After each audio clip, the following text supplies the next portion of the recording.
wabarakatuh.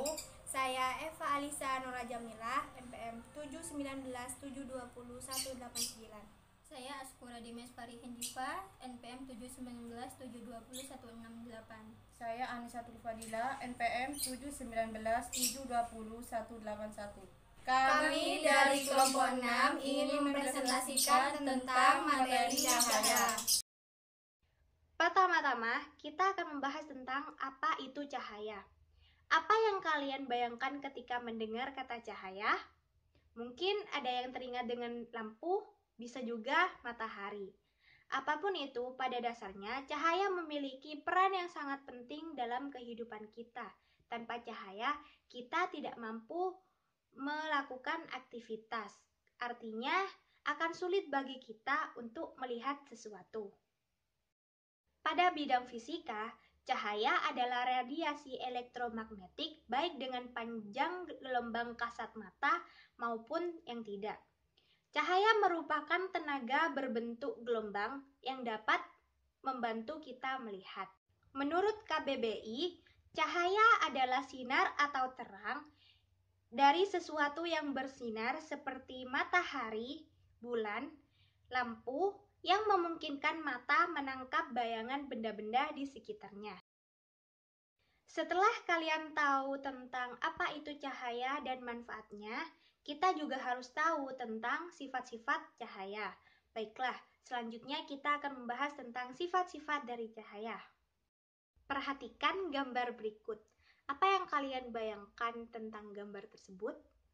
Dari gambar tersebut, kita dapat menyimpulkan bahwa sifat cahaya yang pertama yaitu cahaya memiliki sifat merambat lurus. Kegiatan yang dapat membuktikan cahaya merambat lurus adalah dengan menggunakan karton yang diberi lubang seperti gambar di samping. Ketika lubang karton disusun lurus, kita dapat melihat cahaya lilin. Namun, ketika salah satu lubang digeser, kita tidak bisa lagi melihat cahaya tersebut. Cahaya melambat lurus menyebabkan terbentuknya bayangan dari benda yang terkena cahaya.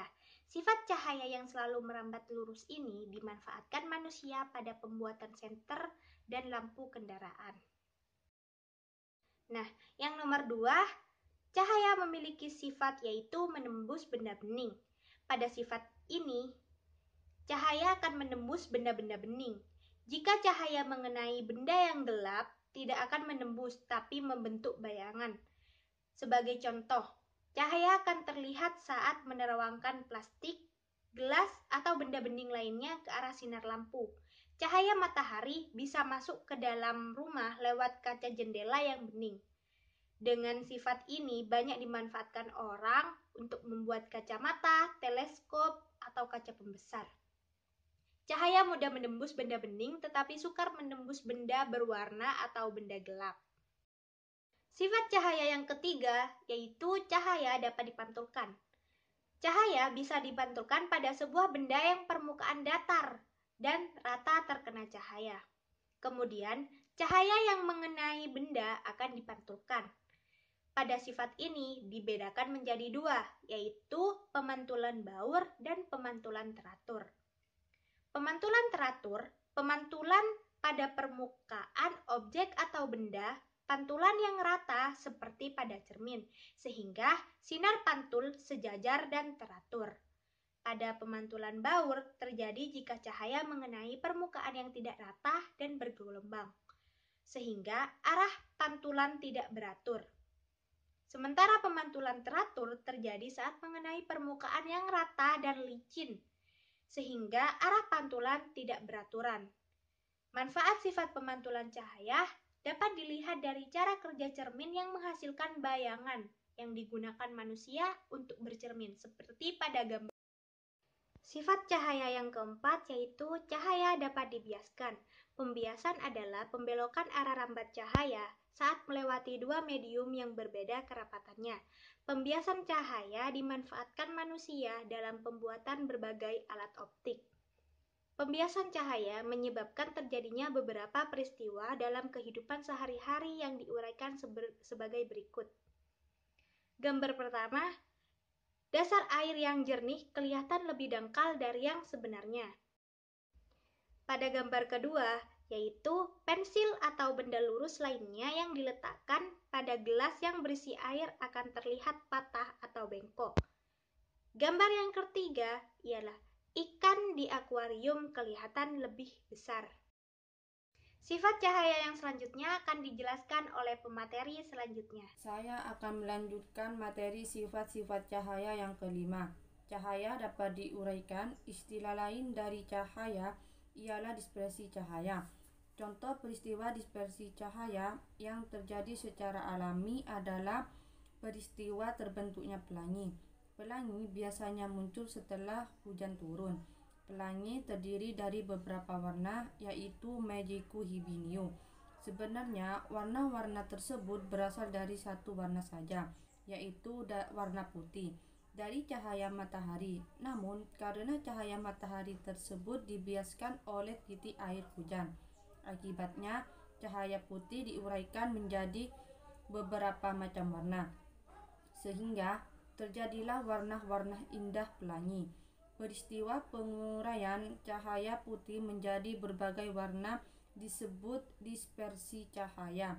Cahaya putih dapat diuraikan menjadi beberapa cahaya polikromatik, adalah cahaya yang tersusun atas beberapa komponen warna. Cahaya putih tersusun atas spektrum cahaya yang berwarna Magicu Hibiniu. Sedangkan peristiwa perpaduan berbagai warna cahaya menjadi warna putih disebut spektrum cahaya. Spektrum cahaya yang tidak dapat diuraikan lagi disebut cahaya monokromatik. Contoh lain dari peristiwa penguraian cahaya yaitu terjadinya hal yang melindungi bulan atau matahari, dan gelembung air sabun yang terkena cahaya matahari tampak memiliki beragam warna. Selanjutnya, dispersi adalah peristiwa penguraian cahaya polikromatik atau putih menjadi cahaya-cahaya monokromatik atau Magicu Hibiniu pada prisma lewat pembiasan atau pembelokan. Hal ini membuktikan bahwa cahaya putih terdiri dari harmonisasi berbagai cahaya warna dengan berbeda-beda panjang gelombang. Dispersi cahaya terjadi jika seberkas cahaya polikromatik atau cahaya putih jatuh pada sisi prisma. Cahaya putih tersebut itu akan diuraikan menjadi warna-warna pembentuknya, yang disebut spektrum cahaya. Karena cahaya merah mempunyai kecepatan paling besar, maka cahaya mengalami deviasi paling kecil, sedangkan cahaya ungu yang mempunyai kecepatan paling kecil mengalami deviasi paling besar, sehingga indeks bias cahaya ungu lebih besar daripada cahaya merah. Dispersi cahaya terjadi karena saat terurai cahaya akan membentuk warna-warna yang bisa kita sebut warna additif. Berikut gambar yang menunjukkan cahaya dapat dibiaskan. Saya di sini sebagai pemateri ketiga akan menjelaskan tentang proses melihat. Bagaimana kita dapat melihat? Nah, seperti yang kita ketahui bahwa alat indera untuk melihat adalah mata. Maka, prosesnya dimulai ketika kita membuka mata. Maka akan ada cahaya yang dipantulkan oleh suatu benda atau objek, dan cahaya itu masuk ke mata yang akan diterima pertama kali oleh lapisan terluar mata atau yang biasa kita sebut sebagai kornea, lalu dibiaskan. Setelah masuk ke kornea, maka akan masuk pada pupil.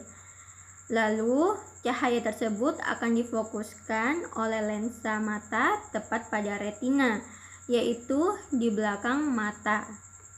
Bayangan yang terbentuk di retina ini sifatnya nyata, terbalik, dan diperkecil.